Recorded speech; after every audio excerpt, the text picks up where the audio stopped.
Assalomu alaykum. Uyg'ur choyxonasi suhbatlari programmasining aziz ko'rmanlari, bugun 2026-yil 8-oyning 3-kuni dushanba. Bugungi Uyg'ur choyxonasi suhbatlari programmasining naq maydon suhbat seansida Xitoyning Millatlar birligi qonuniy nazar nomli bu programmamizning 4-qismini olib boramiz. Bu Xitoyning Millatlar ittifoqi birligi qonuni 7-ayning 1-dan boshlab rasmiy ijro qilish boshlagandan buyon biz Uyg'urlar qarg'a vaqtida Tibetlar bunday dunyo xarakterlik bir buning qarshi tashviqotini jonlantiryapti.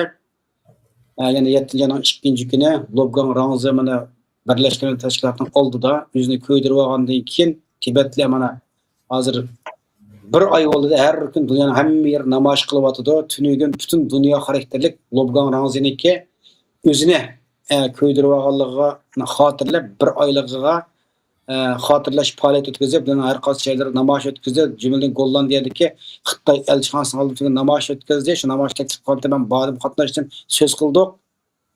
Undan boshqa ko'ryapmiz mana Facebook'da, Twitter'da Tibet ayollar o'zining chechini tushiritish orqali Lobgang Rangzaga bo'lgan hurmatini uninki o'zininki fidokorlik ruhiy Tibet xalqininki erkinlik uchun o'zini beg'ishlagan bu ruhiga oprin aytib, nurg'unlagan Tibet ayollar dunyoning har qaysi joylarida uzun sochlarini kesish orqali uning bo'lgan hurmatini Tibet xalqininki uninki u qahramonlik ruhidan uyg'onadigan o'zininki kichkina nafs xohishdan kechadigandak mustaqillik bir fidokorlik narsani ko'ryapmiz.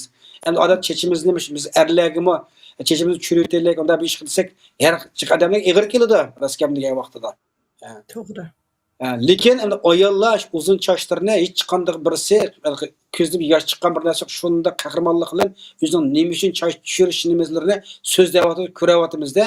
Bu bizniki Tibet xalqidan uyg'undigan milliy ruhiy bizga bir yana bir o'rnak bo'la oladi. Chunki Lobgang Rangza naqdimish Tibetlarniki nima Xitoyniki Millatlar birlik qonuni rasmiy ijro qilingandan keyin dunyo bo'yicha tunji qadam o'zini ko'ydirish orqali Xitoy tajovuzga bo'lgan norozilik ifodalagan bir qahramon. Shunga biz hamda dunyo xarakterida cho'ng faoliyatlarni qilamidik ko'ryapmiz Uyg'urlar.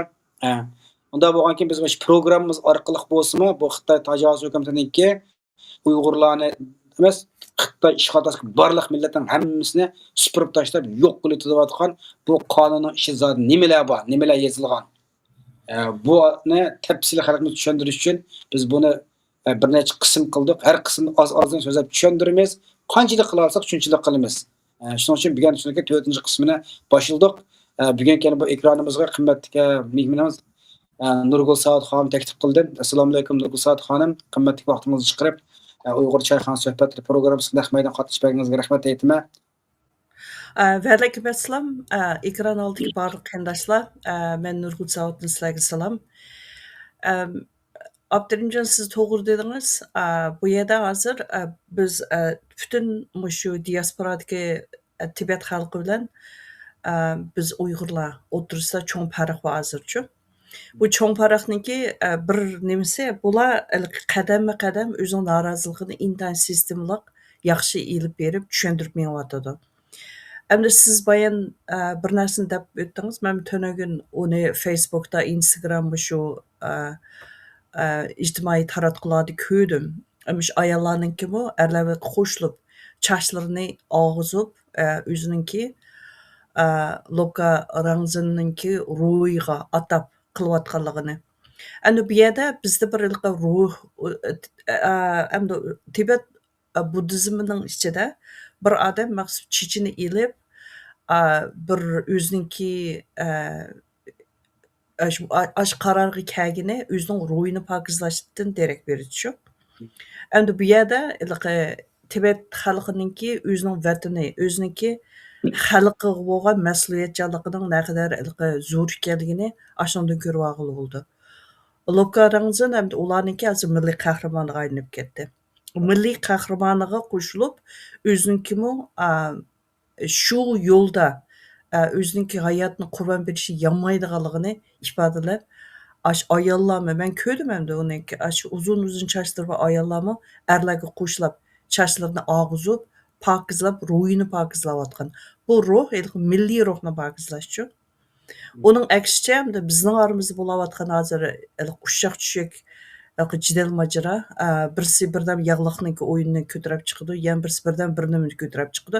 Har qitim bizniki oramizda bir muhim bir ashmish tarixiy bir kunni eslaydigan vaqtlar bir kichik o'yin chiqadi bizning zot.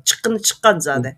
Ana xalqning diqqatini burash, bizniki haqiqiy bizning nima qilish kerakligimizni unutqizish. Ana yana birisi uyqu to'g'risi roli bor, taratqularni taqtish. Yana birisi xalqni jiq qo'zg'atib etmaslikka, odam qilgan holatda saqlab turish. Ash xil narsalarni ko'ryapmiz hozir. Endi bizda bir xil sagaklik bo'lishi kerak. Endi yana birisi to'g'ri bilan xatoni oriyag'laydigan bir uqum bo'lishi kerak. Bir ong bo'lishi kerak. Chunki u ong faqat bir yerdan keldi. U o'zi milliy ong. Endi shu siz bilan men bugun bu 4-chi qismimiz mushu Xitoylarniki millat birligi qonuni, bu birlikning qonuni emas endi. Mushu hozir bu la'nat qonun deb ataymi buni. Bu la'natiy qonunniki bizga kelgan ziynini bizning xalqlarimiz tushunib yetmayotdi-chu. Amandan keyin men bir qarinishimizning narsasini ko'rib qoldim. Uzun yillardan beri o'ziniki ota-onasilar aloqalashamayotgan ahuzarni mushbu xalqqa anglatib bo'lolmay yerib holidan ketgan bir odamdan men oldingi oyda to'nagun vatandan qaytib kelgan. Xotinimni aytmoqchi edim. Xitoyning konsulxonasining ichiga pasportimni qanday olaman degan maqsadni shu 8-10 yilning yog'i ota-onasidan hech yuz ko'rishmayotgan, aloqa qilolmayotgan odamdan yordam so'raydi. Endi bizga xalq ong shunchalik ongchu. Hozir endi ashuni nima qilsa odamning ichi siyrildi. Bizning bu nima degan hamoqatlik, nima degan xomushlik bizniki. Endi shunga siz bilan men bu yerda o'tiribmiz. Shu la'natiy qonunni butun xalqimizga bir tushuntirish to'g'risida shuning o'zimiz bel bog'lab. Ana qani biz qilganimizcha qilib boqaydi. Xalq buni ko'rib, ishlatib, uyg'unib o'zi bir o'ziningki hamda bir azoq ozuq ro'yiga bir ozuq bo'lib qolsa demoqchi. Shu Tibetlarniki milliy sezgurlik nimasi biznikini haqiqatan yuqori bunga men xudoga shu Lobgang Ramazoniki o'zini ko'ydimisidan his qildim. Tunigun hatto Xitoy elchixonasining oldik namoyishiga bir e'lon chiqarganda bularni taklif qilgan. Xitoy elchixonasi atrofini butunlay reshatkalarni to'sabchi nimalarniki ishini ko'ngil olmas qilib qo'yapti-da hamda shunday. Ish qilmasin deb. Bu birisi. Ikkinchisi, biz shuni saqchilarga hatto elchixonasining nimasida bir qadam yaqinlashib qo'ymadi-ku saqchilar, mushlar tursan deb. Keyin biz Xitoyning musholarga millatlar ittifoqi ilgari suruvchi qonunni hammamiz qo'limizda tutib, bu yerda biz Uyg'urlar va Tibetlar va Kantoniyliklar va Manjular va Janubiy Mong'oliylik va mana keyin boshqa jin davlat u bu deb Xitoyga qarshi bir necha kuchli odamlar kelib o'shada Xitoy milliy birlik qonunni yitib o'shada biz buni e'tirof qilmaymiz, bu genocide deb o'sha qilgan o'sha video qoldiqda boshqalar taqibda videoni men uni aytishib taqibdaman degan nimalarda evet dedim ama demakchi Tibetlar buni kuchli bir inkas qaytadi-ku bu. Ana Xitoy elchixonasining oldida ashni yitib biz buni e'tirof qilmaymiz deb o'sha shuarlarni to'g'ri vaqirashdiqda bu dunyo bu bir kuchli bir signal bu narsalarnikini. Chunki bu Tibetning bu politi dunyo xarakterlik bo'lgan polit bu Gollandiya emasda endi. Dunyo o'xshash bir kunda o'xshash ovoz chiqarayotgan bo'lganki, buni dunyo diqqat qiladigan gap. Bundan boshqa 8-oyning 19-kuni butun dunyoga Tibetlar shu Janvardagi Birlashgan Davlatlar Tashkilotining oldiga yig'ilib dunyo xarakterlik namoyish qilgancha keng ko'lamlikda hamda shunday.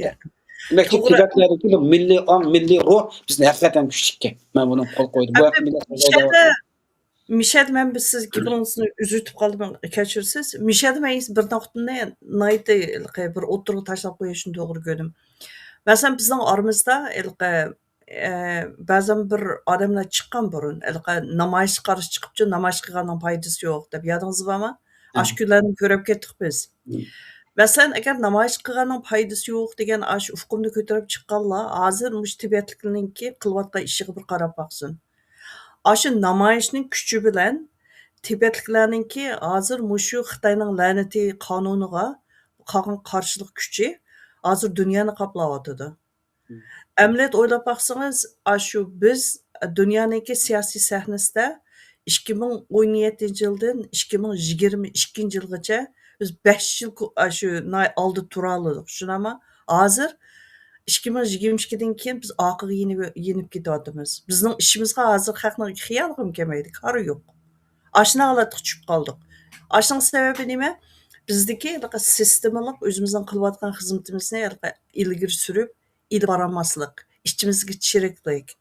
Andan keyin endi bu albatta buning nurg'un nimasi Xitoyning buzg'unchiligi intayin og'ir, vahshiy og'ir. Uning ichidagi maynatchilik ichimizga singdirib o'tgan. U qasddan buzg'unchilik qilib silayotgan bu uzun muddatlik tarbiyalanib bu ichimizda ittifoqsizlik urg'uni chechayotgan odamlar intayin ko'pga. Hayron qolarlik darajada. Ashning dardini biz oz tatmadik. Endi meyatga narsa nima desa, bizda bir suzgich yo'qchu, to'g'rilan xatoni suzib beradigan. Onda qilgandan keyin birsi dinni ko'tarib chiqadi, yana birsi bir nimani ko'tarib chiqadi. Kim ash xiyoliga kelsa, shuni bir xuddi Sarixonning naqsini aytgandek bir aytib boqadigan ashunaq bir ahvol bor bizda. Bu intayin odamni umidlantirdi. Endi yana birsi kishilarninki bizning xalqninki ro'yini tushirdi-chu. Bu zar nä ketyapmiz deydigan ashuna bir qaymoqishni keltirib chiqardi. Ana shunga mishada mening yanlam deydiganim azir qo'sim Tibetliklardan biz o'rganib qo'yayli.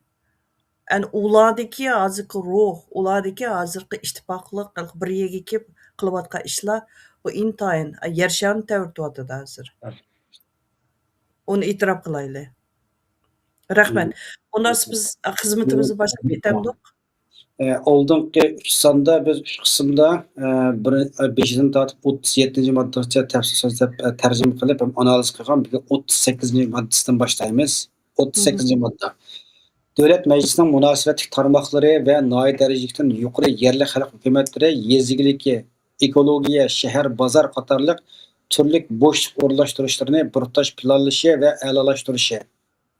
Milliy rayonlarning ekologik muhitini qo'g'dash va tabiiy boyliqlarning strategik sijil foydalanishni kuchaytirishi. Shundaqla har qaysi millat ommasini Jumho millatining mangulik taraqqiyotiga foydali bo'lgan ekologik bo'shliqni birlikda qo'g'dashga yetaklash kerak. Xo'sh. Endi bu nuqta asosan bizningki vatanimizningki tuproqning ichidagi mayli az uchraydigan intayin qimmatli minerallar olsun, gaz olsun, neft olsun, qanday boylik olsun, o talon-taroj qilayotgani Xitoy hozir 70 yildan oshdi. Shunami? Hatto bizning yezigligimizni talon-taroj qilaylik hozir. Yeziglikni sistemalashtirib, bizningki dehonlarda yerlarni tortib olib, o'zining ishkirini akagan Xitoylarga o'tkazib berib, boj to'lamay o'stirdichmi shiltidash yerni.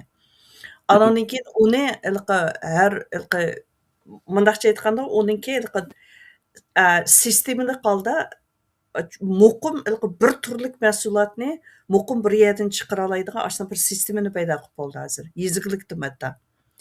Anan bu yerda davgan ekologiyalikning tangpongligini saqlash u bu degan bir qap-qora xuddi bir rang berib qo'ygandek bir nayrangvozlikchu.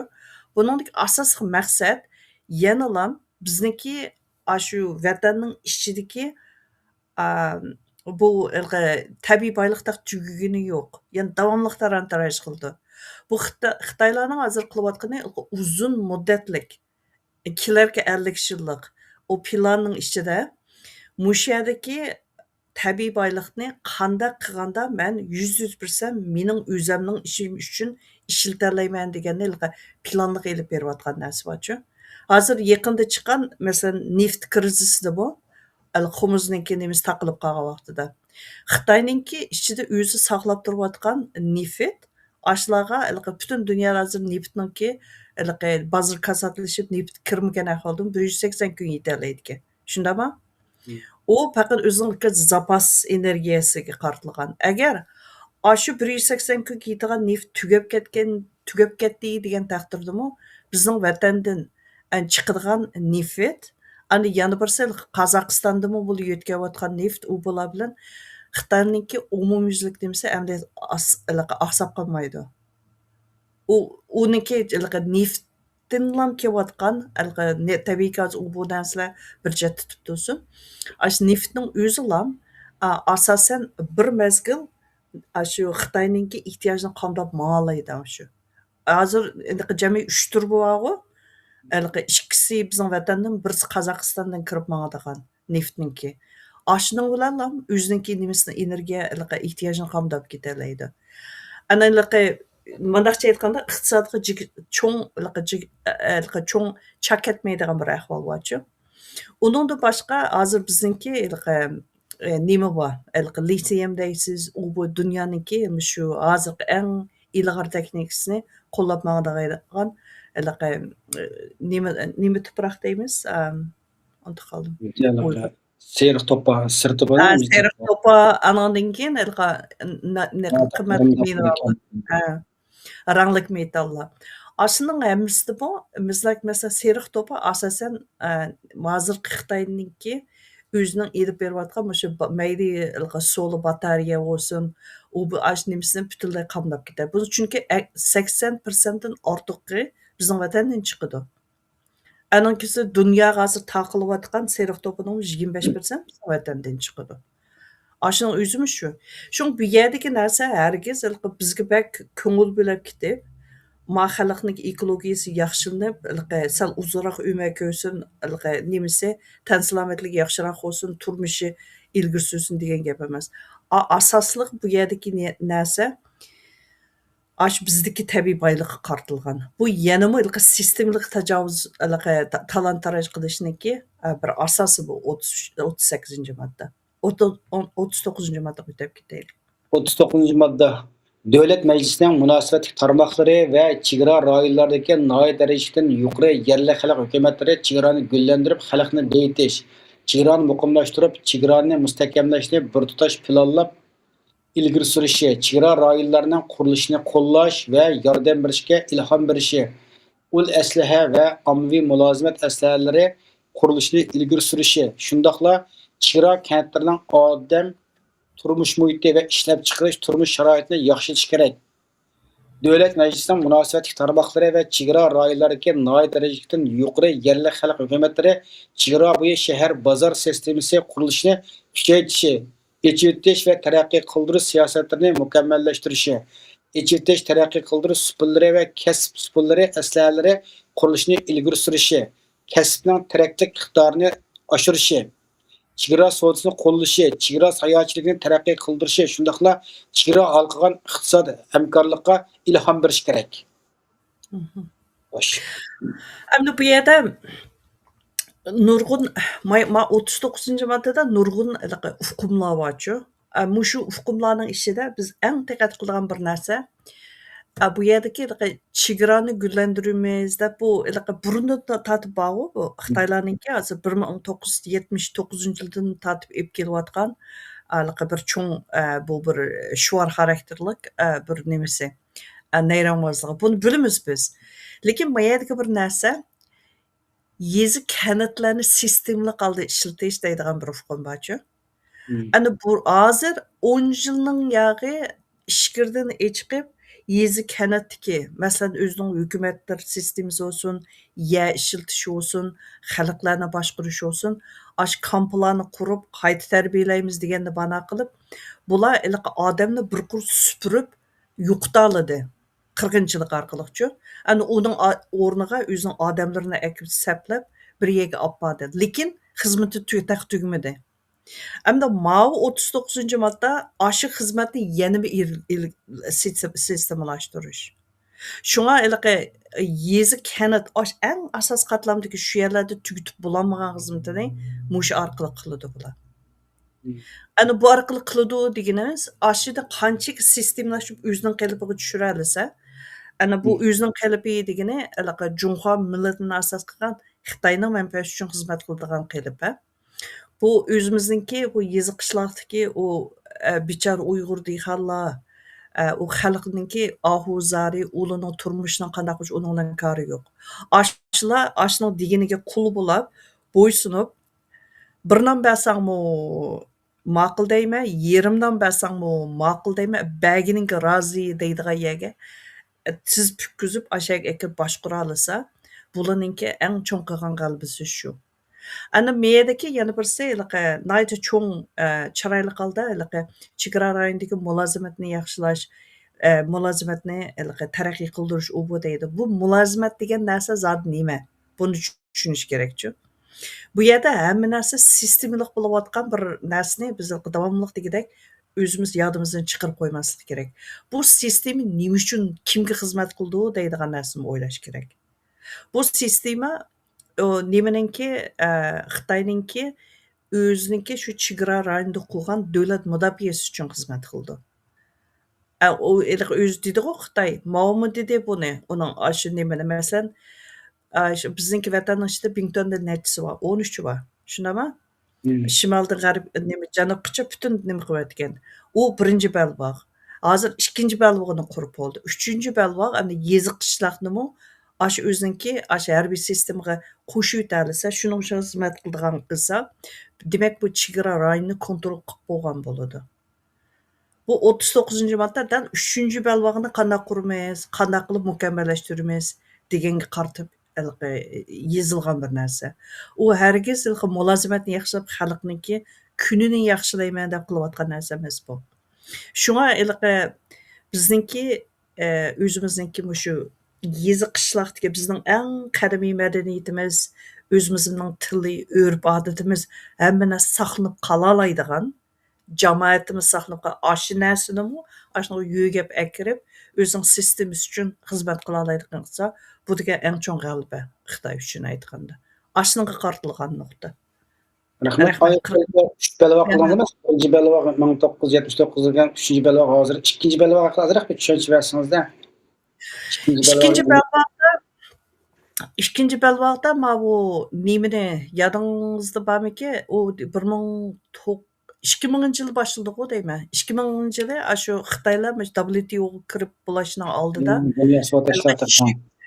Shibuda kayfa deb cho'ng bir nima boshladimi? Shibuda kayfani asos qilib turib, qanday qilganda sistemalik holda shu bizningki g'ulji shimoldan tortib shu nimaga Xotanga borgacha hamma narsani sistemalik holda bir yerga kirsa, bir narsani yulib ola oladigan qilib, ashula bir sistem paydo qildi-chu bular. Shu hammasi Shibuda kayfaninki g'arbni gullantirishninki sistemni orasida elib oldi. Bu amaliyotda iqtisodiy belbog' bu. Bu iqtisod belbog' hargiz nimaninki endi uni keyin 10 yil isbotladi-ku buni. Bizni oldiroq azroq bo'lsinmi bizni chegarani ichib xalqni azroq boy qilib qo'ydi. Boy qilib qo'yiblam shu Shibuda kayfa degan shu nimasi bilan bütün shu boy bo'lganlarning hammasini supurishga boshladi, bo'g'ashga boshladi. Bu nima degandan bu sen bular boy bo'lib, bizning nimamizni boshqarishimizdan chiqib bak yo'g'onab kelsa bo'lmaydi-ekan. Biz kontrol qila olmaydi ekanmiz degan narsani shu chaqda ko'z yetib bo'ldi. Andan keyin yana birisi shu WTOga kirish uchun bularda davomli degidek shu to'xtamay o'ziniki ishlab chiqarish dunyoga to'kadigan mallarninki xam ashyo bo'lishi kerak. U xam ashyo nerdan keldi? Bizning vatandan keldi-da. Anoniki mayli uninki energiya xam ashyosi yoki bo'lmasa shu ishlaydigan xam ashyo, paxta deysiz, meva-cheva deysiz, oshliq deysiz. Bularning hammasi yana nerdan keldi? Bizning vatandan keldi. Ana boshqa o'lkalarga qaraganda Xitoyninki bizningki nupus oz, ishlab chiqarish nimasi yuqori, lekin odamlar eng kambag'al. Ashning o'zi nima desa, bu faqat hamma narsani talon-taroj qilib, bizning vatandan boshqa o'lkalarga, chet ellarga elib chiqib, sistemalar orqali setayotgan bir nima ahvol bor. Ana bu yerda yana bir eskartib qo'yilgan narsa, shu sistemaning yana bir qismi bo'lsa, mush Xitoyninki Bingtonning hammasiniki o'zininki ayrim bankasi bor. Ayrim o'zininki pul muomalat sistemasi bor. Ayrim hukumat sistemasi bor. Onunğa yerlik hukumat aralasholmaydi. Ana mushu sistemalik paydo qilgan iqtisodiy balvoqning hammasi nima desa 90% ashlar ashu yangi paydo qilgan sistem shu ishlaydi. Ashu sistemning ichiga kirib shuni bilan qilolgan hatto Xitoylarmi pul topalaydi, u sistemning sirtida turib, men o'z oldimga nima qilib savdo qilib qilaman degan hech qanday foydalanmaydi. U savdosi u yerda uzoq turolmaydi. Şuna endi bu yerdagi chegarani gullantirish, mulozamatni muqimlashtirish, sistemlashtirish degani bu dal hozir ashu xizmatni shahar ichidagi biz hamda bundoqcha aytganda tarixni qarasaqmi, Tibetliklar eshitganda biz shaharlashib bo'lgan millatchu. Ana ba'zan nimaniki Tibetlikning ichida ishlatgan siyosat bizga mos kelmaydi. Bizni kontrol qilish uchun oldindan shaharni kontrol qilish kerak. Endi bu bizning dangliq nemimiz bor, 6 shahar deb. 6 shaharni kontrol qilish kerak. 6 shaharni kontrol qilib bo'lgandan keyin 6 shaharning sirtidagi yezlarni kontrol qilish kerak. Endi bu 39-modda dal ash kontrollikni yezlargacha shu kengaytib, yezidimi ashdan qo'shib akirish. Bu yezi qishloq deganni kontrol qildi degan gap butun chegara rayonidagi hamma yo'chiqni yapoladi degan narsa kelib chiqadi bu yerda. Bu intayin taz cho'nqur o'ylasak bu xatarlik bir narsachu.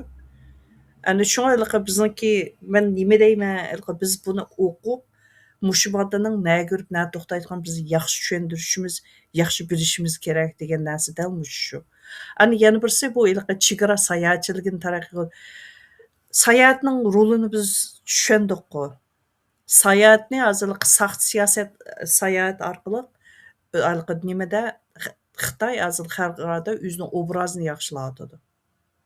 Ashu ishladi, haqiqatan keldi shu. O'ziniki kuchini ko'rsatdi. Nurg'un odamlar hozir maysan yaqinda 2 kun oldin qarasam bir numus qilmay bir Turkiyadan birisi beribdi. Bu nimada Shinjongda undaq ish yo'q-ku. Hamma xalqlaydi boyashida yashab yetibdi deb. Ashun bir sayohatchining davatgan gapi, sayohat bilan munosabati bilan berib. Andan keyin bizningki o'zimiz oldingi yilda yodingizda bormi? Sistemli holda bizning o'zimizning ichidagi Uyg'urdan tashkillab sayohatga. O'zimizning vataniga sayohatga olib bordi Xitoyda. O'ylamamsiz? Ana bu xil nayranvozlik tugamaydi. Ana bu sayohat bu deganimi xalqninki mundaqcha aytganda ruhiy dunyosini, xalqninki yumshoq kuchni qanday ishlatish orqali xalqninki iddaosini kontrol qilish. Ana mushumu bu bir nimaningki Xitoyninki ta'tir tashviqotning yana bir qismi. Bu sayohatchilikdan. Bo'ldi. 40-modda o'tib ketamiz. 40-modda davlat davriga mos keladigan yangi yuzlanish va yangi qarashni yetildirishni kuchaytirib, fuqarolar axloq qurilishini ilgari surib, ommaga yuzlangan qonun tashviqoti va tarbiyasini, shundaqla fan texnika umumlashtirishni yo'l qo'yib, koni urf-odatlarni o'zgartirishni ilgari surib, madaniy va ilg'or ijtimoiy qoidalarni tashabbus qilib, har millat ommasini kundalik aloqalashish va to'y-to'kin, dafn murosimi qator faoliyatlarda qonun nizomlariga onglik rioya qilishga, ommaviy tartib va yaxshi axloq rioya qilishga yetaklaydi. Davlat fuqarolarning nikoh erkinligini qo'g'daydi. Hech qanday tashkilot yoki shaxs millat, urf-odat yoki diniy e'tiqod qator sabablar bilan nikoh erkinligiga aralashmasligi kerak. Xo'sh. Endi mayada intayin xatarlik bir nuqta borchu. Mush 40-moddada. Masalan, bizningki millat fan texnikani yaxshi ko'rmamdiq. Bizning millat masalan o'zimizningki axloq yo'qmi bizda? Albatta bor. Masalan, o'zingiz o'ylab baksangiz, biz shu 30-yillarda, 20-30-yillarda, 1920-yil, 30-yillari kostyum burulgular xrom nimani biz kiygan. Xitoylar taq mo'mixay kiyayotgan vaqtlar shundami? Yodingizda bormi? Biz yuzida bo'lgan g'arbga moslashib. Ana bizda Darultam qurilib bo'lgan shu vaqtlarda.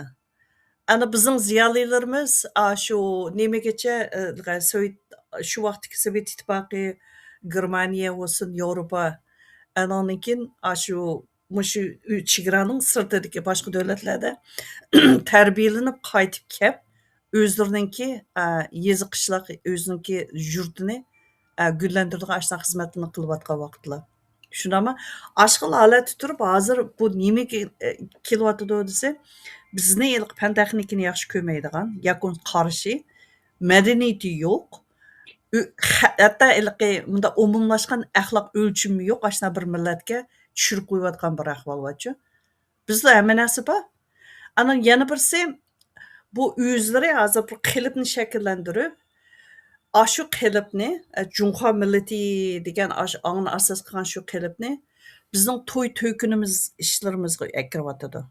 Shunami? Xitoyning yo'li bilan to'y qilsan, sen o'zingning milliy urf-odating bilan to'y qilmaysan deyotgan ish gap bo'lmaydi. Ani yana birisi o'lim yetimni o'rlashtiradigan, uzitadigan ish. O'lim yetimni burunqidek bizning urf-odatimizdan bundan keyin uzitolmaydi. Hatto ko'ryapmiz videolarda. Shunami? Namoz tushirgan ish bundan keyin tugaydi. Hozir qisib bo'pti u namoz tushirgan ish. Lekin bundan keyin texmi u talishmadi. U yo'qaydigan ahvolga tushdi.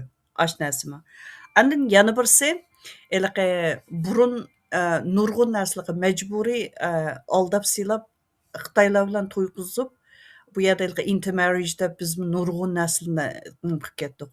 Ashu sen bundaq nima qilsang buni foydasi mancharak, sana mancharak nima pul yerimiz, uni qilamiz, buni qilamiz deb.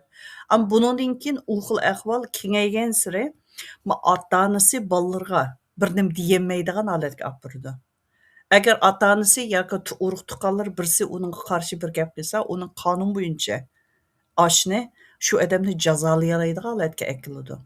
Anda bo'lgandan keyin Mesela bizninki asasıq özümüzninki Uyghur milletininki özümüzün örüp adatını asas qilgan hamma narsa yimirlashga boshlaydi bu yerda.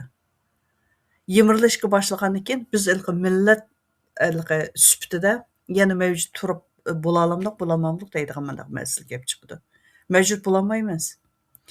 Andan masalan siz eng aqllisi bir nima qilsak biz masalan tamoqdan keyin biz duo qilamiz, shundami? Dasturxonda duo qilib qo'yib ketamiz. Hozir men sizdan bir narsani so'rab boqay. Ash vatanning ichida qancha oilada qanchalik odam tamoqdan keyin duo qilib qo'yib ketalaydi? Ash qiyos qila olamsiz siz? Qiyos qilolmaydi. Hozirdan hammani cheklayapsiz Xitoy. Men sizga deb beray. Men uni shu nimada maxsus buni to'g'risida izlanish berib baxdim. Qilishga bo'lmaydi ekan. Shu qonunsizlashib bo'pti. Qonun xilof deb shu qonun nimasiga kategoriyasi ekib bo'pti shuni. Demak shu yeziq qishloq kengayib bo'pti u narsa. Hozir shu yeziq qishloqdimi tomoqni yeb jim-jim qo'pib ketdi. Tomoqni yeb bo'lgandan keyin dasturxonda duo qildigan ish yo'q hozir. Ko'rdingizmi? Harom degan narsani qolmadimi? Halolda bo'lmaydi xalqning qilib hamma narsani. Nima 40-moddasini men senga deyildi, hamda mushni navada inglizcha boshqalarda ko'rgan boshqa millatlar ko'rib duo qarab boqsa, voy bu Xitoy jab ilg'orlashib ketibdi-ya, bu fuqarolarning nikohini qo'g'daydi, hech qanday tashkilot shaxs o'rib odatiy diniy e'tiqod sabab tufayli hech kim nikoh aralasha olmaydi deb ma'ni qarablar Xitoy tushunmagan boshqa qaraydigan gapda ham bir narsa. Xitoy navbat silliq shaklida to'g'ri. Yana ma'nosini mahir shaklda to'g'ri. Ana bu shu nimasidan inglizchasidan ko'rib baqsam men sizga aytib berdim-ku, inglizcha qarasangizmi inglizchasida bu night spy tarjim qilinganchu. State protects citizens' freedom of marriage deb tarjim qilgan. Bu degani davlat xalqninki o'zing to'y erkinligini qo'g'daydi. Bu nice chiroyli gap bu. Chiroyli gap bu. Anandan keyin bu g'arbning demokratik sistemasiga intayin mos keldi-da.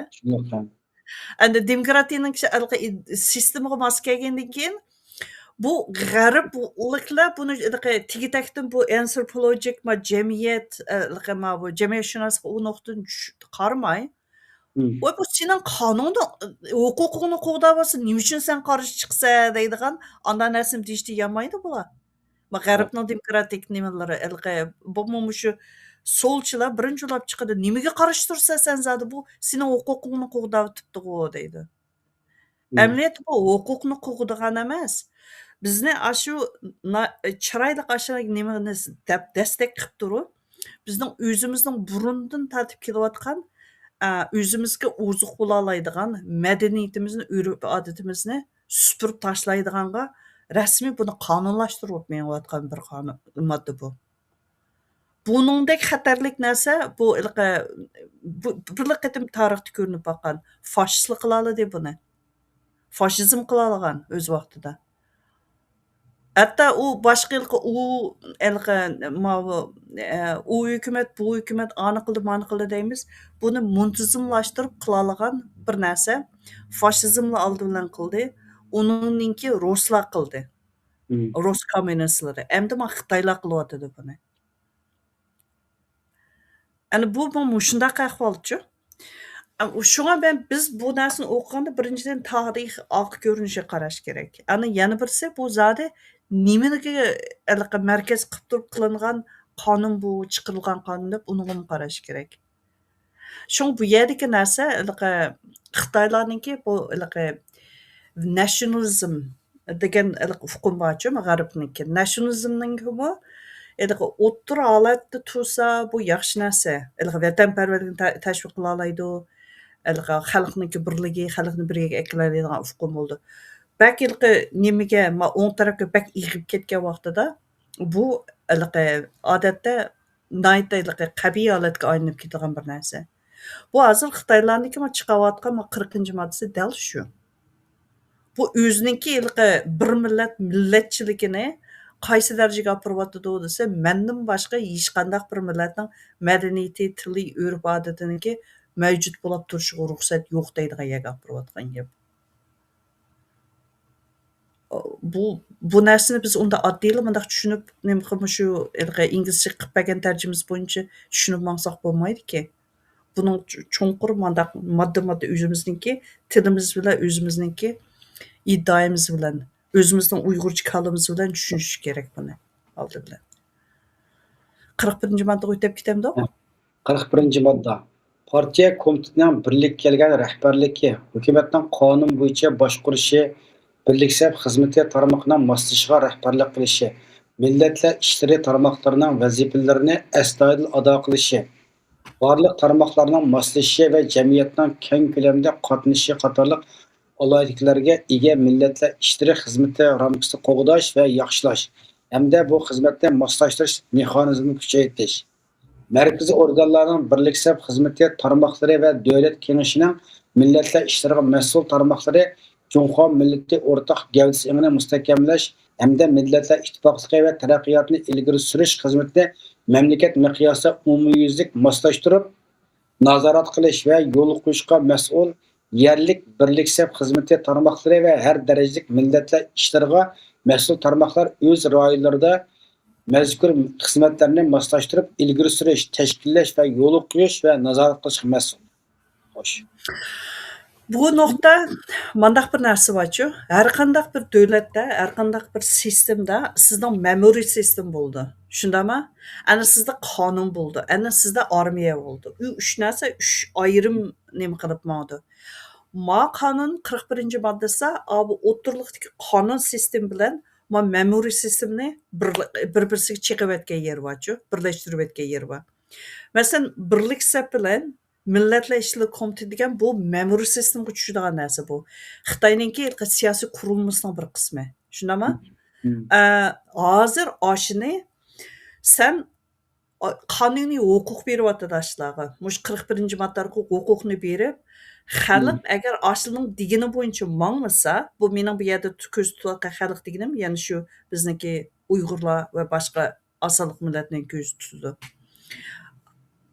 Aşılarmı muşu qonunni işletish orqali shu xalqni yoki shu bo'lmasa shu shaxsni jazolayalaydi deganda ma'no kelib chiqadi. Shung bu yerda birlik sap bilan millatlar ittifoq komitetiga millatlar ishlar komitetiga berayotgan imtiyoz intayin cho'ng. Bu imtiyoz hozirgi yangi shakldagi imtiyoz. Bu memory narsa, memory system qonunga xizmat qilib qonunninki kuchini texmo kuchlantirib etdi degan gap. Bu mutlaq hukumatchilikniki bir eng cho'ng nimasichu, bir nimasi bo'ladi, shakli bo'ldi deb qaraymiz. Andan keyin bu nurg'un narsalar biz burma deb ketdi, Xitoy zoti qanday hukumat biz birsimiz authoritarian dedik. Ya'ni biz totalitarian degan ishki hukmni biz ko'p ishlatib ketdik. Ammo 41-moddasiga asosan biz Xitoyning hukumatini hozirdan boshlab hukumat qonun yo'l qo'yib totalitarian deb shunga diagnoz qo'yib mengaversak biz hargiz xatolashib ketgan bo'lmaymiz. Demak, buningda totalitarian degani mutlaq hukmronlik degan gapchu. Shu hamma narsani jazolash bilan qonuniy kuch bilan boshqarish. Bu yerda ma'muriy kuch deydigan narsa nihoyatda oz yoki yo'qolib ketgan holatga tushgan bo'ldi. Bu bizning osonlik millat rayoni deb qaralgan bizning vatan Xitoyning nazarida osonlik millat rayoni. Atalmish shu osonlik millat rayonida ma'muriyat qonuniy kuch bilan, masalan, ma'muriyat bilan soqchi birlashib ketdi degan gap chiqdi-chu. Andan keyin bu ikki narsa birlashdi degan gap. Bu yerda ma'muriy yo'l bilan xalqni boshqaradigan, jamiyatni boshqaradigan yoki bo'lmasa jamiyatga mulozimat qildi deydigan bu hukm yo'qolib ketdi degan gap chiqdi. Bu bir xatarlik narsa bu. Andan keyin bu yerda bir mandaq bir narsa borchu. Buni biz unutib qolmaslik, United Front degan narsani bu birlik sapning xizmatini biz chet eldan ko'ryapmiz. Shunami? Chet eldimi ta'sir kuchi intayin zo'r bo'larninki. Bu bizning o'zimizning xalqning ishidan bormi? Bizningki mush Uyg'urlarning ishida shu birlik sapga, milliy birlik Xitoyning milliy birlik sapga xizmat qilayotganlarmi bor? Ben bu yerda qo'rqmay deyalayman, bizning Avstraliyadan bor shunaqa odamlar. Uyg'urlarning ichida milliy birlik sapga xizmat qilganlar. Hamda buni konkret ifodalar bilan bir tushuntirib o'ting, ya'ni jiq odamlar bilinmay qolmasin, konkret ifodalari qanday? Masalan, buningki eng cho'ng ifodasi, masalan, bizda har bir davlat, har bir shaharlarda o'zimizningki jamiyatimiz bor, shundaymi? Masalan, nimada bu sizlarning Gollandiyada shundoq, Amerikada shundoq, Kanada, Avstraliya, Yevropaning boshqa davlatlarida shuni ko'rib kelyapmiz. Endi masalan bizning Avstraliyada men boshqa davlat uchun gap qilolmayman, lekin Avstraliya uchun gap qila olaman. Chunki o'zimning mishada yashayotgandan keyin o'z ko'zim bilan ko'rgan narsa, bu men xalqdan anglagan emas, ko'zim bilan ko'rib turib nima qilayotgan narsa, shuni buni men misol qilib ko'rsata olaman. Bu yerda bizningki Uyg'urlarning ishida Xitoyning atalmish Xinjiang Shayxuyining ishida xizmat qilib ishlaydigan Uyg'urlar bor. Ko'rdingizmi? Endi bu Xinjiang Shayxuyiningki hammasi shu Xitoyning atalmish milliy birlik sapning tarmog'i ostidagi United Frontning ta'siri bilan menayotgan shuni boshqarish ostidagi bir kichik qo'rchoq jamiyatlar. Ondan bu Uyg'urlar uning ishida xizmat qilamda, uning ishida xizmat qilib bo'lgandan keyin uning ishida bo'layotgan narsaning hammasini bizning Uyg'urlarning ishiga taqitishga urindi. Hatto shu Uyg'urlarning ishidagi odamlarnimi shu atalmish Xinjiang Shayxuyining ishiga akirishga tirishadi. Uningki nemisini, odam sonini, nomerini kuchaytirish, cho'ngish, shuning uchun xizmat qiladi. Endi yana bir necha kundan qarasangiz, shu odamlar yana ko'k bayroq ko'tarib, nima qiladi desangiz, namoyishning oldida mangdi. Ko'rdingizmi mana shuni? Bu mandaq nimani suvni laylatib, bizning ishimizni kasatlashtirishning bu naydi yaxshi bir yumshoq kuch bu. Ya'ni bu diasporada davarimizni monopol qilib olgandan ham oyoqdan bir to'g'ri. Shaharimizni bayroq ko'taryaplar, nima qilib qolsa, boshqaning hamma ishlarini chat qarab o'tadigan yerimiz va Xitoyga qarshi deblar ekan. Shu bizlarga asosliq masalaning tegi qaramaymiz-ku. To'xtab turib, men nima ish qilyapti demaymiz. Hatto bekorga bergan dapenchisi bilan bekorga bergan lag'minning ko'p narin kelganini surishtirmay yeydigan xalqlarimiz oz emas. Shu bu bizga borgan taklif qilingan yerga birinchidan diqqat qilish kerak. Yana birisi bu sen kim taklif qilyapti? Meniki mayda nima deydigan narsani Hozirni tortib biz shu chiqarishimiz kerak.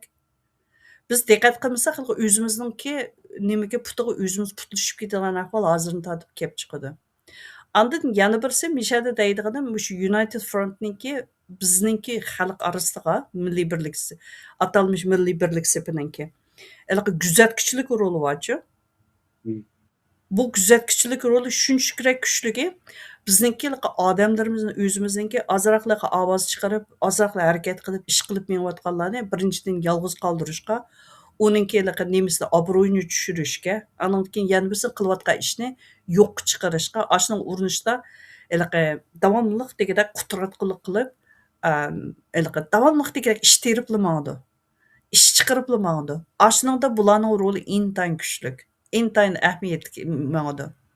Shunga biz mush atrofimizda bo'lmish bir yerga kelgan vaqtda yig'ilganda qandaqdir odamlar bilan o'tirib qolyapmiz, na ko'rib, na dod. Biz odam o'zimizning ichidagi dushman bilan do'stni araydigan ishni o'zimizning ichidan boshlashimiz kerakchi. Ana mishada men yana bir deb qo'yadigan nuqtam, nima uchun Tibetliklar bu ishni yaxshi qiladi, biz yaxshi qila olmaymiz.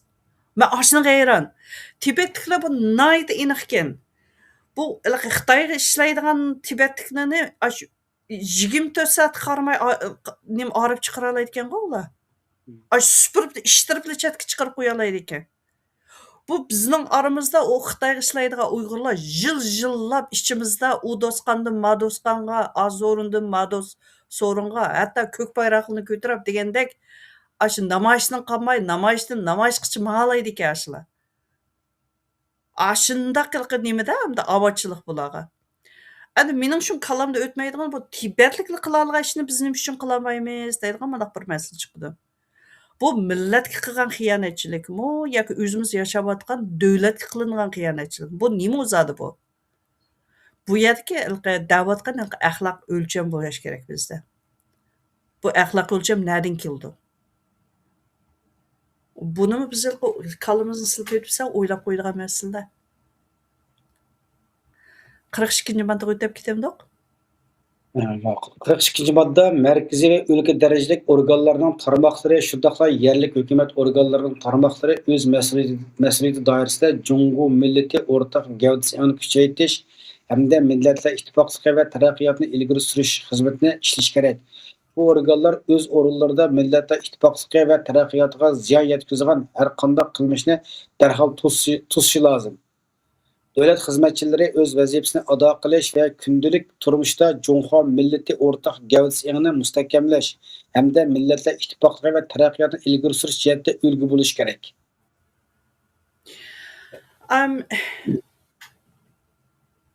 Bu yerdagi narsa, men aytayotgan narsa sizningki kundalik turmush mashg'ulotingizdan tortib kontrol qilaman degan ma'no chiqadi-chu. Sizningki masalan davlat organlari, xodimlari oldi bilan boshchilik qildi. Bu almi saqtin tortib kelayotgan bir narsa-chu. O'ylab baqsangiz bizningki vatanning ichida tarixdan buyon bir narsani kengaytirish, bir narsani yangi narsani o'zlashtirishda kim oldi bilan eng boshchilik rolini o'ynaydi? Xitoyning boshqarishdagi davlat organlari, davlat xodimi oldi bilan. Shu kim shu hukumat organlarini ishlayotganlar bo'lsa, ashlar oldi bilan bu narsani o'ziga o'zlashtirib, ashlar kengaytirmaydi. Ashlar yo'lboshchilik, avangardlik bilan nayda oldida mang'alaydi. Shunami? Bu 42-ci madda dal shu sistemini yana bo'lmasa, shu narsani yanama bir qadam ilgirlagan holda, shu o'zining qo'l ostidagi, o'zining changilidagi davlat xodimlari, bu yerdagi davlat xodimlari men Xitoyni ko'z tutmayapman. Uyg'urlar va boshqa asonliq millat davlat xodimlari bu yerga ashlarga o'zlashtirish, ashlarningki kundalik turmush kun tartibi kirgizib o'tish.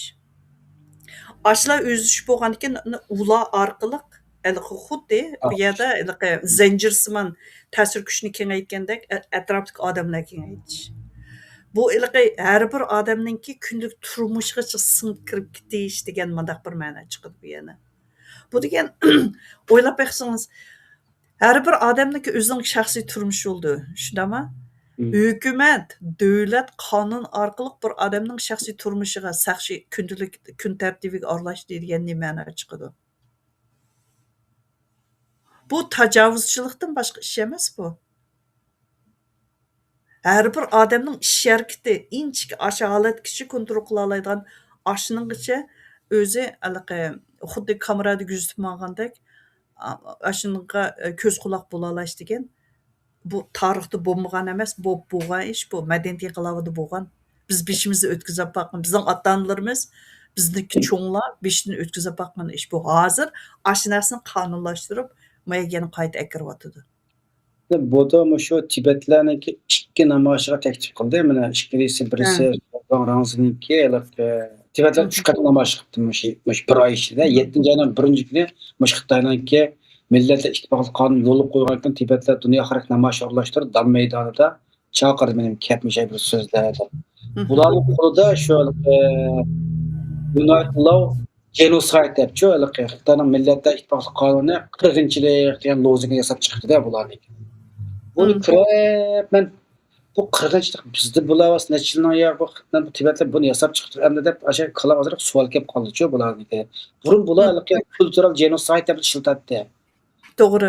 Bular qilsa bu genocide faqat ko'chmagan bu genocide debmi desam bu qat'iy yaqin kelmaydi bu narsaga. 7-chi birdan boshlab buni qo'llandi Tibetlar.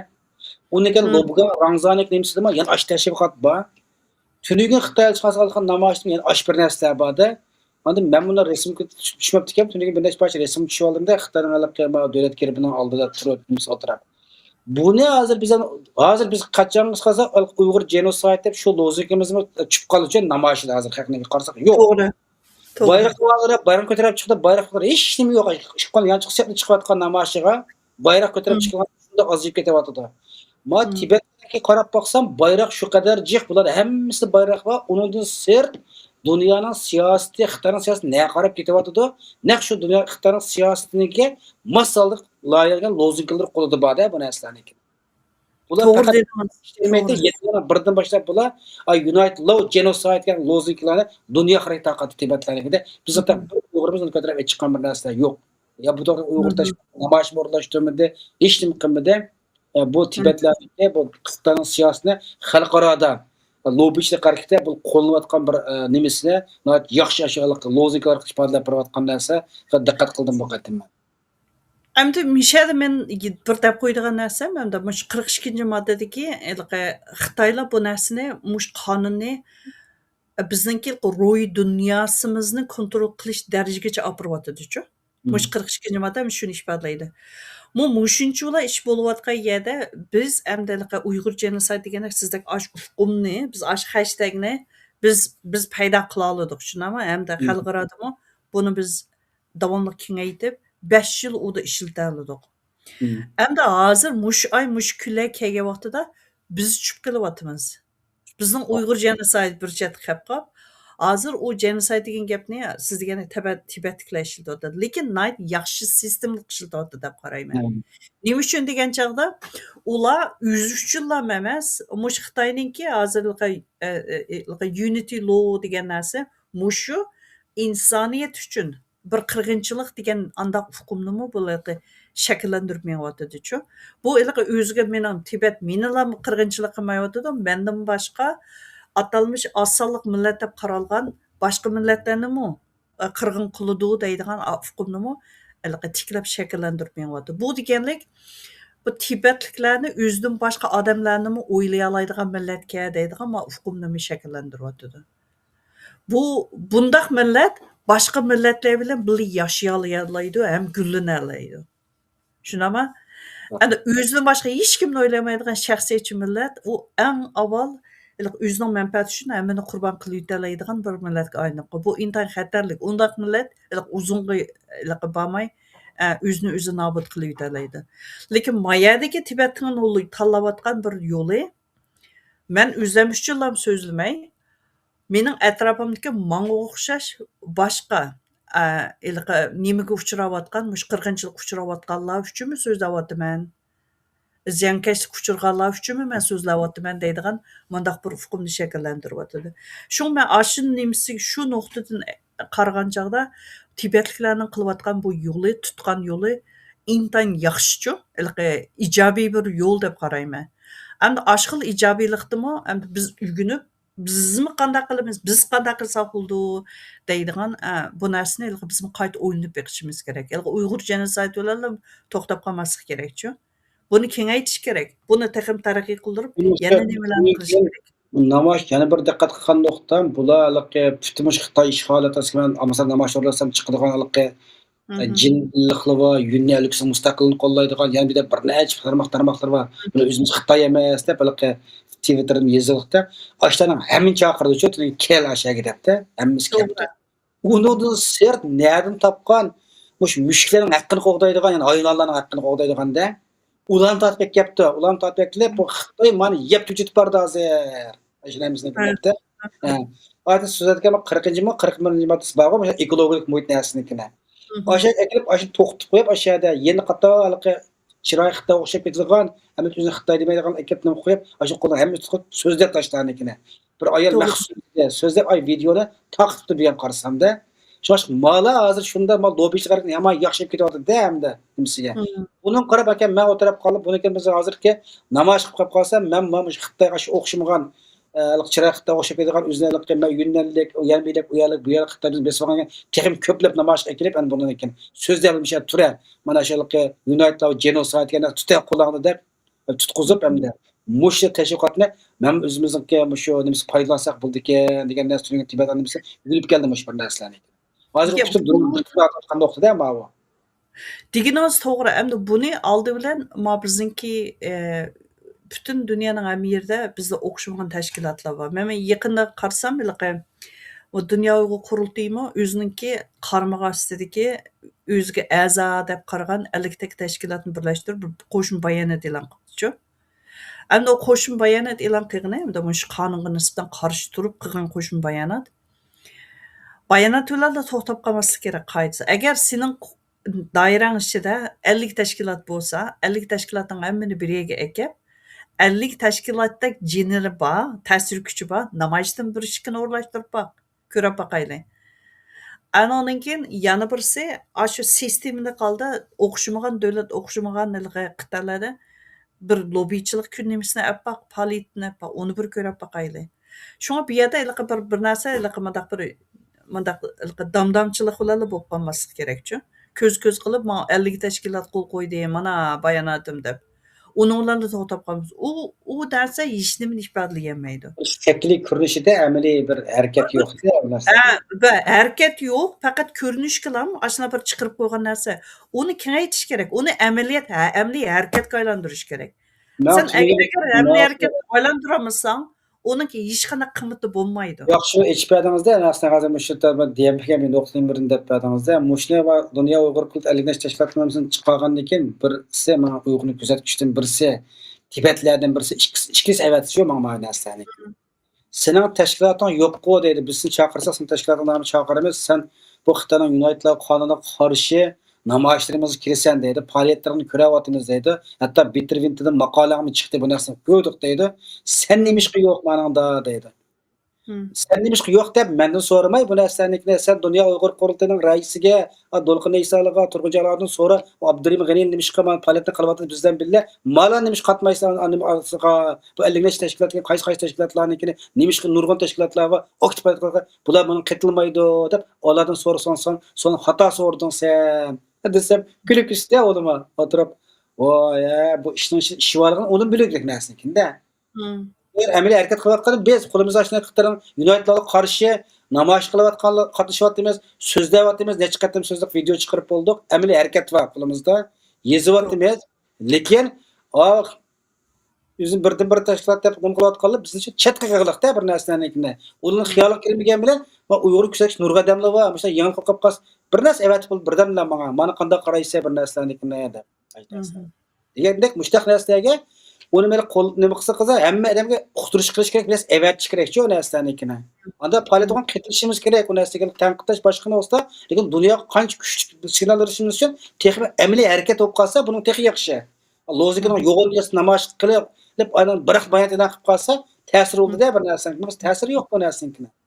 Hozir mush Tibetlar so'zlaydi, dunyoning uxlagan vijdonni uyg'otdi, lobgan rangzi deydi. Nimishqa mush qonunni xalqaro uni buni deb qo'yib ig'izida boyatidan qilib qo'ydi, amaliy harakat yo'q. Endi amaliy harakat qilmamsa deb hani bir oyning yo'q to'xtamay namoyish qilib, lobbichilik qilib dunyoda Tibetda da'vosi kuchlantiryapti-da hozir ham bizning beshlik qilib qoldi. O deganiniz to'g'ri. Masalan, siz bilan men mush ekranga chiqib so'zlayapmiz. Manga shaxsan mishan manga kelayotgan besim oz emas. Men o'zim ninimning singan ninimni yeb o'zimning ishimni qilaversam bo'laveradi. Lekin menda bu vijdon so'rg'i bor. Men vijdon azobini tatiyman. Endi shunga men boshqa millat qaragan chog'da to'xtab turmoq, boshqa xalq manchirak ishni qilib, biz nima ish qilyapmiz deydigan narsani men o'zimdan savol so'rayman. So'rab, mush ishni men qila olay deganman, mush ishni men bir qilib boqay. Mush o'zimninki bir qo'shgan bir to'pam bo'lib qolsin deb mishaga chiqib so'zlayapmiz. Endi tushuntirishga tirishyapmiz-da. Endi bu yerda endi buni biz xalqimiz qanchalik anglab tushundi, necharak anglab, uni biz kontrol qilolmaymiz, uni biz ko'rolmaymiz. Lekin meningcha ta'siri bor deb qarayman. Ta'siri bor. Yaxshi bo'layotganda qiziqayotganlar borchi buningga. Ha. O'zimiz qiziqmasa qolmaydi, Xitoy nima bo'layotdi? Nega ketyapti? O'zimiz jinimiz ko'ymagan, o'zlarimizning vijdoni ko'ymagan ishqa biz haqdan bir narsa kutamdik. O'ylamamsiz. Bu nayda oddiy bir hukm bu. Şunu bu Tibetliklarning o'ziga necharak jon ko'ydirib, necharak o'ziga ajr singdiradigan o'zining ishiga. Buningga men rasmiy bu qitim qo'l qo'ydim buningkini. Ashu avangardligimi bir masala bo'ldiki qahramonlik ruh. Ajoyib kuchli. Haqiqatan kuchli. Endi mushuni qarab men degan bu dedim, shu men qanday yada bo'lsa men Tibetlikni qo'llayman. Tibetning harakati nimishinglar bo'lsa men sizning qishingda bor. Men davomli sizni qo'llayman deb asha hamma nimalarga, jamiyatning boshliqlariga hammasiga men u gapni deygilik. Ular biladi. Endi shunga bir narsa qilib qolsa yoki birini faoliyatini qilib qolsa, men davomli taklifni avatdi, u bu qildi. Men davomliqdagi 100% qo'llayman uning harakatini. Nima uchun? Ulardagi ruhni qo'llayman. Bulardagi ruh o'yliqi pul bilan setib olg'ili bo'ladigan yoki bo'lmasa bir narsalar o'lchigil bo'ladigan ruh emas. Budiki bebaho deymizda endi. Ashundaq bir kuchli nima borki. Bulardagi bu qitim ko'rsatgan bu qaysarlik, bu vatanparvarlik ruh bu meni rasmiylikqa hayron qoldirdi-chu. Uning silishtirma, biz uning aksini qilyapmiz. Endi shu meni eng ichindirdigan yeri. Endi ben 43. bir maddani qilib mishada to'xtatamda. 43-modda har darajalik xalq qurultaylari va noyob darajalik va undan yuqori daraja xalq qurultaylarining doim komitetlari qonunda belgilangan huquq va mas'uliyatiga asosan xalqaro jamiyatda Junxo millati o'rtaq gavdasini mustahkamlash va Junxo millati o'rtaq gavdasi qurilishini ilgari surish talabini o'z xizmatining har qaysi taraflarida amallashtirish kerak. Endi mayadagi narsa-chu qarang. Yana shu Xitoyninki bu sistem o'zininki xalq qurultayini asos qildi, tushunami? Har qurultay eng tuban darajani saylanib, o'rta darajani yuqori darajaga qadam-qadam oshnamadi. Mayadagi narsa hatta shu daraja eng asos qatlamdagi xalq qurultaylari oldi bilan sistemlashgan mushu sun'iy yasab chiqarilgan millatlar birligi yoki bir millat degan ideologiyani qurultay a'zolari oldi bilan qabul qilish kerak. Bayan 42-moddada davlat xodimlari dedik-ku.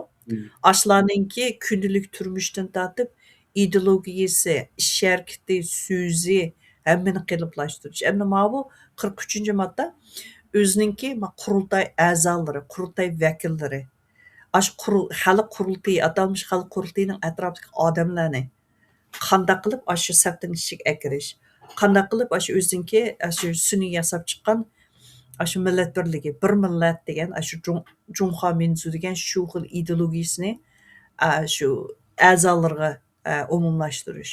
Endi u a'zolarga umumlashdi degan gap a'zolarning atrofidagi odamlarga ashlar orqali tashviqotni kengaytiradi. Bu dedim-ku, sistemlikni qilib qatlamma qilib, hatto har bir shaxsninki kundalik turmushi, ideologiyasi, kimligigacha singdirish. Bu kimlik singdirish degan mana shunday bo'ladi. Shunga men bu narsani deyman-ku, bu qonun odatiy qonun emas. biz kallamizni silkib etmasak, yana bir ikki yil o'tgandan keyin mana bu vatanning sirtida yashayotgan diasporadagi Uyg'urlar, biz bir xil Uyg'ur, vatanning ichidagi atalmish Uyg'urlar uli bir xil Uyg'ur bo'lgan haligi ikki iqimdagi Uyg'urlar shakllanib qolish ehtimolimiz intayin yuqori. Shunga biz qanchaki mayada ovozimizni chiqarib, biz nima qilsak, amaliyotda vatanning ichidagi o'zimizning xalqimiz uchun qilgan bir yaxshi yo'q qoladi. Men Andan o'sha keyin bu yerdagi Xitoydagi bu vahshiylikmi ostilaydi. Kampiniki ishini qildik-ku biz. Shuni to'xtamay so'zlab yurib, nurg'un kamplarni bo'sh qag'izib, eng oxiri shu vatanning ichida shuningdagi chiqqan odamlar deydi-ku, agar sizlar bir nima demagan bo'lsanglar, sizlar ovoz chiqarmagan bo'lsanglar, ash kamplarning hammasi bo'sh qolmaydi, to'lidi. Bizni to'shqizatdi shu yerga. Shu sizlar ovoz chiqarganliginglar uchun ashuni surati ostlab, eng oxiri ba'zan kamplar bo'sh qolgan ahvol shakllandi. Shuning uchun sizlar hargiz biz ish qilamadik demanglar deb, ash gapni men o'z og'zidan, xalqning og'zidan oldim. Bu yerda uning kimning deganligini deb tushunmayman. Ashundoq gap. Buningga shohid bo'layotgan, bundoq gapni anglayotgan boshqa odamlarmi bor? Shunga biz mayada vatanning sirtiga chiqarayotgan ovozimizni hargiz sal chog'lamasligimiz kerak. oldingi hafta Gollandiyada anti-CCP deb bir guruh qurgan bir guruhimiz vardı. Xitoy kommunistga qarshi. Bu guruhda Tibetlim bor, men bor, undan keyin boshqa shu Xitoy ishg'ol ostidagi har xil millatlar borda. Biz anglab baxmagan nimalar ular o'ziga milliy kimligini ifodalab Twitterda yozayotganlar. Ular deyishib biz shu haliqqa kechgacha u yerda short bo'lsaqmi, to'g'ri ekanmiz, o'qigan narsamiz vijdonimizda o'qib to'xtab qoldi ekanmiz. Yangratquda shu faqat qarashi, o'sha bir narsani to'xtamay qo'yaylik deb ashni deyishdi ular. Qo'yib qo'ysak haliqqa fashist CCP Gollandiyada bor, diqqat qil. Ular Gollandiya vatanimiz elib olgan Xitoy ishlaydi. Atrofingda bor ashuna deb nimasi Uyg'ur departamentida hatto go'xtma inglizcha olticha, inglizcha, gollandcha degandekda bu shakllarda. Mana buni qiziqdi kecha haqib anakam tashviqot varaqlarimizni ko'rdik. Men bu lozinkani 7 metr lozinkam bor. Ichiga bir yeyib qo'ydim. Boshqa hamda dishti asraq strategiyani biz o'zgartirib, kashkichalarga quruq vaqirab, chaqiravermay, so'zlagan o'zlab turib, shu yerdan to'lab shu nima deb yaqratib to'xtamay Xitoyni nima qildigan nima qilsa haqqa diqqat qilgan uni anglab keldi ekanda haqiqatan. To'g'ri. Bu men namoyish qilish qilib qolsam, men asla strategiyani o'zgartirib, burungi namoyishlarimdagi ba'zi nimalarni, motivatsiya nimalarga qarab, o'sha xalqaro eqiyotganmiz, dobishda masal lozinklarni, plakatlarni yasab, shuni mas bir narsani yangratib qo'yash orqali yani shu masalada ma'nosi qolmaydi, iqtidor shaklida namoyishimiz azroq bir taraqqiy qildirib, dunyoning siyosatiga moslashgan, Xitoyning bo'layotgan narsani dunyoga yaxshi shaklda anglatigan narsa qilsak ekan. Mana loyihaga liman taqdim tashviqot varaqlarimiz shunday yaxshida, shu nimalar hammani bor bu narsa. Endi gapning qisqasi bu yerda bu gapimizni uzatib o'tmaylik, Abdurimjon. Bizda ijodiyatchanlik bo'lishi kerak-ku. Bizda tashabbuskorlik bo'lishi kerak, bizda ijodiyatchanlik bo'lishi kerak. Ana biz qanchaki ijodiyatchan bo'lib, qanchaki tashabbuskorliklar o'zimiz ega bo'la olsak, amaliyot bizning ro'y dunyosimizga yaxshi. Nurg'un ro'y nimasi, dunyosi vayron bo'lib ketgan odamlar oz emas bizning oramizda. Ashtaki o'zidagi ro'y o'zligini topolmayotgan masalasi-ku. Shunga o'zining vatanini so'ygan, o'zining xalqini so'ygan odamning ro'yi nima bo'lmaydi, puchak bo'lmaydi. Davomliq degidek kuchlanib mang'alaydi unda qadam. Ana shunga bizda birinchidan ijodiyatchanlik bo'lishi kerak, yana birisi tashabbuskorlik bilan o'zimizga o'zimiz ega bo'lishimiz kerak.